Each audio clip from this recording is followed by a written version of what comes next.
ముక్క పుచ్చుకొని పారిపోయాడట.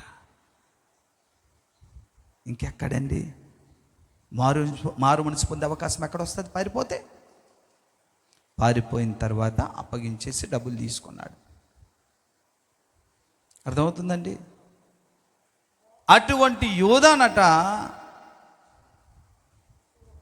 దేవుడు క్షమిస్తే బాగున్ను. అంటే యోధా మీద సానుభూతి. లేఖనాలు చదివితే కదయ్యా, ఎంత ద్రోహం చేసిన వ్యక్తినైనా యేసయ్య ఎంత ప్రేమించాడు. లాస్ట్ అండ్ ఫైనల్గా కూడా ప్రేమించాడు కదా. ఆఖరికి అలాగా ముక్క తీసుకొని పారిపోయి, ఇగో అక్కడ ఉంటాడు ఆయన, నేను ముద్దు పెడతాను, ఆయన బంధించేయండి అని ముక్క తినేసి డబ్బులు తీసుకొని వచ్చి ఆ చీకట్లో ఏం చేశాడండి? ప్రభువా ఐ లవ్ యూ అన్నట్టుగా కౌగిలించుకొని ముద్దు పెట్టాడు. అప్పుడు కూడా యేసయ్య ప్రేమిస్తున్నాడు. చెలికాడా అన్నాడు, ఏరా బద్మాస్ అన్నాడా? అనలేదు.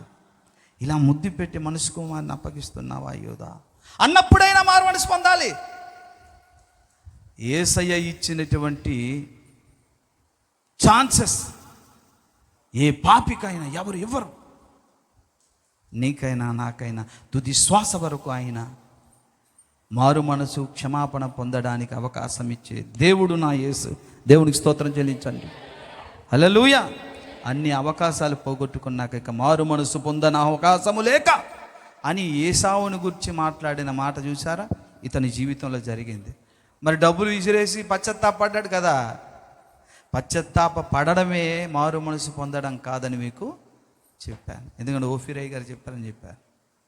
కాబట్టి ఒకవేళ నాతో కొంతమంది పాస్టర్ గారులు అన్నారు కదా, రక్షించేస్తే బాగుండు కదా అని అంటే, ఇస్కరియోతు యూదాను తాను క్షమాపణ అడగకుండానే మారు మనసు పొందకుండానే దేవుడే క్షమించేసి పరలోక రాజ్యం తీసుకెళ్ళి 12 మంది శిష్యులతో పాటుగా సింహాసనం మీద కూర్చోబెట్టాడు అనుకోండి, వాడు భవిష్యత్తులో మరొక సాతానుగా తయారవుతాడు.